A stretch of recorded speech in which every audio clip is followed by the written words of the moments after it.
I decided to do my photo essay on Bodies the Exhibition in Atlanta. When I originally decided to go to this exhibit, I don't think I was fully expecting what I was going to see there. I tried to do as little research as possible going into the experience because I wanted to fully judge for myself what the experience was like without knowing what it was going to be beforehand. Knowing that now, I should have looked into it because it was actually kind of a jarring experience, which is a lot of what I want to talk about. Before I talk about my experience going there, I want to talk a little bit about what the exhibit is and how it is constructed and set up.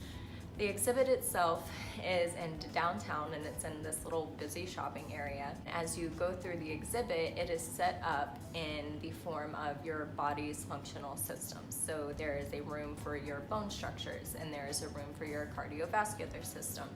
And in each of these rooms, they have real cadavers, which is what sets this museum, this exhibition apart from a typical museum that you might go to learn about human anatomy.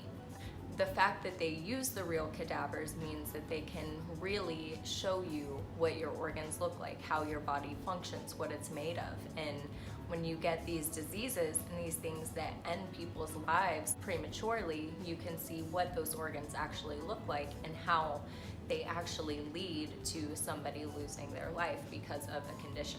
So this was really interesting to get to see firsthand, but it gave you this weird sensation of not wanting to get too close. Just having that knowledge that that was a real person made it difficult to approach the different exhibits too closely initially when we first arrived at the museum. But aside from that, there were several different sections. The one room that really got to me the most and really affected me the most that I didn't even know was there.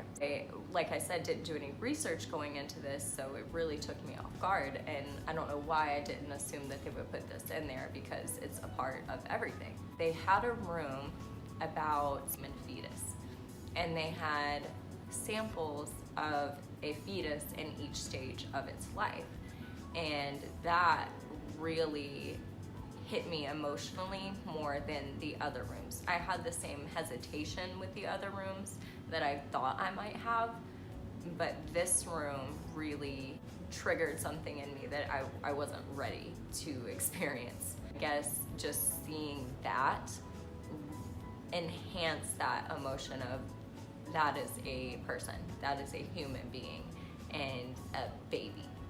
And so that also made me think about how we frame unfortunate circumstances and death and illness and tragedy so much differently when it comes to children than we do someone in their 40s, someone in their 50s, someone in their 80s. We don't carry as much weight with something of someone who's lived a long life. And then you think about how people react to a stillbirth or a miscarriage or something tragic happening to a very young child or a baby, and it gives you this entirely different sense of pain and just an awful knot in your stomach of this feels unnatural because this living being, this human being hasn't had a chance to fully live yet. That really made me consider how perspectives on death can be different based on the circumstances of that death and how we as a society, and I feel like this is something a lot of societies have in common. Our perspectives on death are different and they change so much, and our opinions on things are so different, but the one thing we can all connect with is children. Bad things shouldn't happen to children. And coming into that reality of realizing that that kind of stuff happens was really difficult to see head on. I would say that was the most difficult part of the experience for sure. The loop itself was pretty short, but there was so much to look at, and the way that the cadavers were dissected made you really stop in your tracks and think about the fact that all of those things are inside each and every one of our bodies, which brought on some existential thoughts of what we're made of and how our consciousness is so far set apart from our physical makeup. Overall, that's how the museum was. It didn't take long to go through. It was maybe about, you could have gone through the whole thing in about 10 or 15 minutes if you didn't really stop to look at very much, but we spent about an hour in there total just really looking at everything carefully, making sure we got to see everything.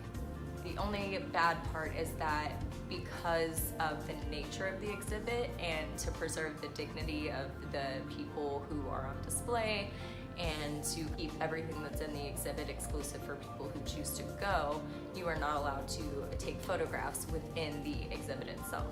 Now, I did get some photos in front of it before going in.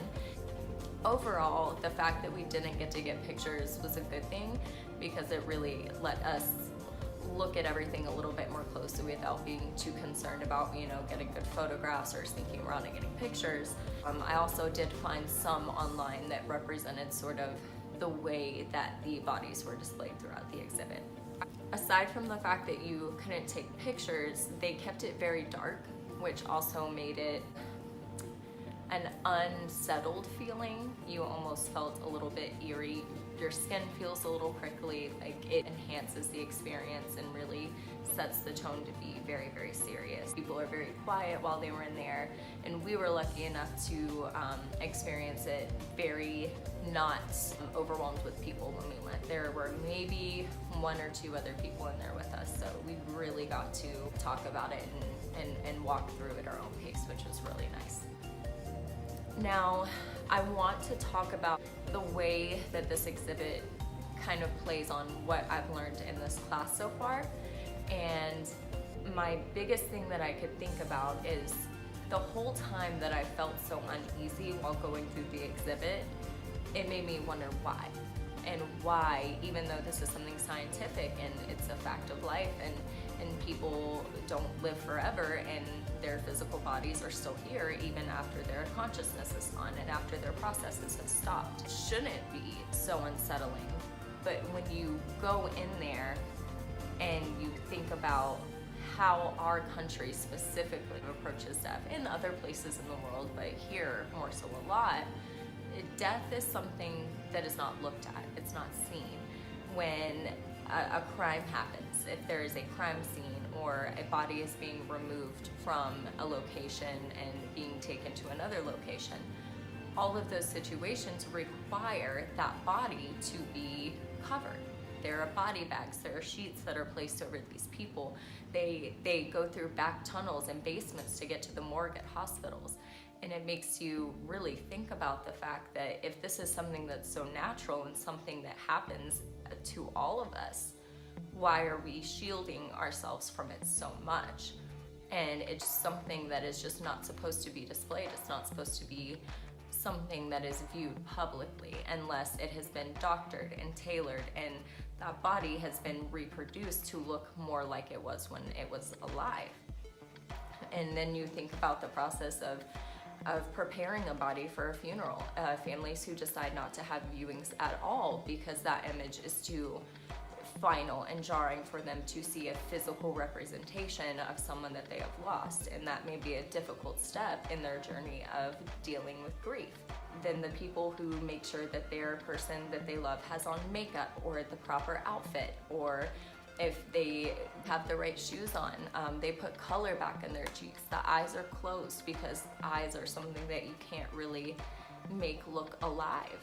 And then that makes sense why something like Bodies the Exhibition is so shocking. And we're just not used to seeing real people, real cadavers, to put it in clinical terms, in front of our eyes. It's usually something that's not seen, and when it is seen, it usually causes a lot of trauma for a person and a lot of mental barriers that they have to overcome afterward because they have to see that. And then you compare it with other places in the world where bodies are displayed in the home after their death, or bodies remain a part of the home life and the part of the family's life, and they treat them as if they're still alive. And it's not uncommon for families to prepare the bodies of their own family members and their own loved ones. And it's just such a different perspective on death and what we accept and are able to see and comprehend without it affecting our emotions and our mental state too severely.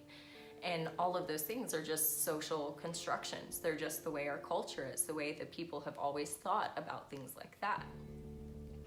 Now, all of this brings me to my next point about not only can this exhibit be a little unsettling.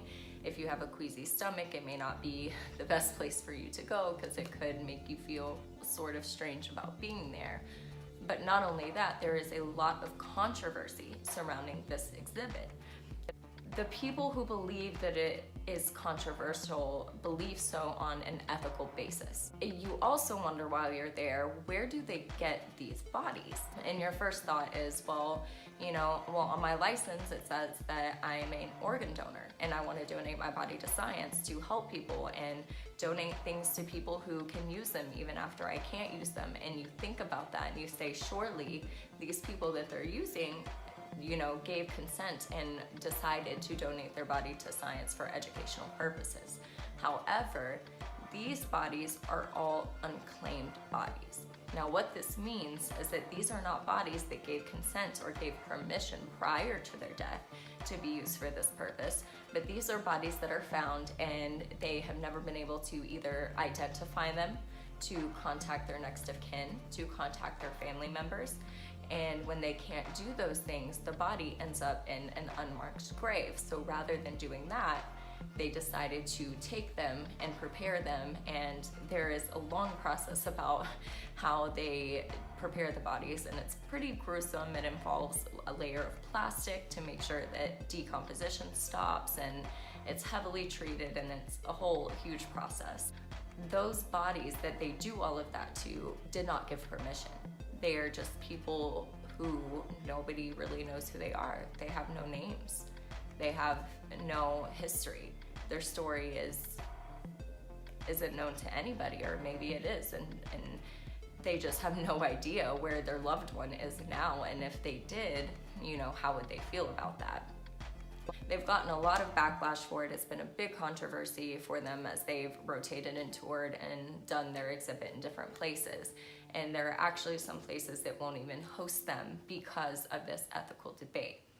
Now there is a competing exhibit to the Bodies exhibit, and I believe it's called the Bodies World, and it's in a different place. I'll find out that information and I'll insert it here. And aside from that, they get their bodies from people who did donate their bodies to science. All of their bodies are ethically claimed. They knew what their bodies were going to be used for, or at least agreed and consented to having it used for a scientific or educational purpose. This makes it a lot easier for people to grasp the scientific nature of it, because as humans in our society, at least, I feel like we default to emotion first. When we think of death, we don't think about the physical processes that a body went through to cause death. We feel emotion, we feel sadness, we feel grief, we feel denial, we feel anger, we feel all of these things. And the last thing on our mind, and what we usually try to avoid, is thinking about the clinical aspects of what happened, because people to us are more than bones and skin and muscle and blood and arteries. We're more than that to each other.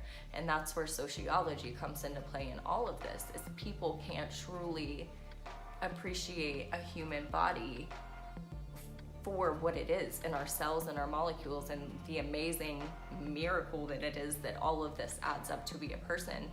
And consciousness is this whole separate thing. And until people get past that feeling of this was a human being and this was a person, and if they can't get past the emotional and the ethical and the empathetic side of all of those things, they're not going to be able to appreciate the scientific side of it, which is why this competing exhibit has more success, has less controversy, is able to set up in more locations and do different things.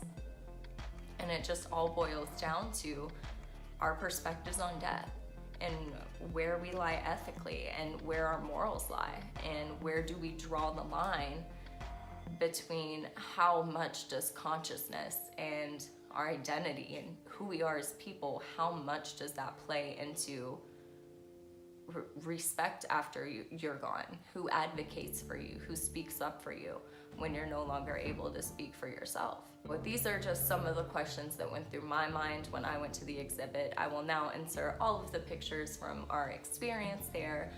Overall, I had a really great time. It was strange to say the least, but it was really intriguing, and getting to do some research on why this is such a unique experience that you don't find many other places.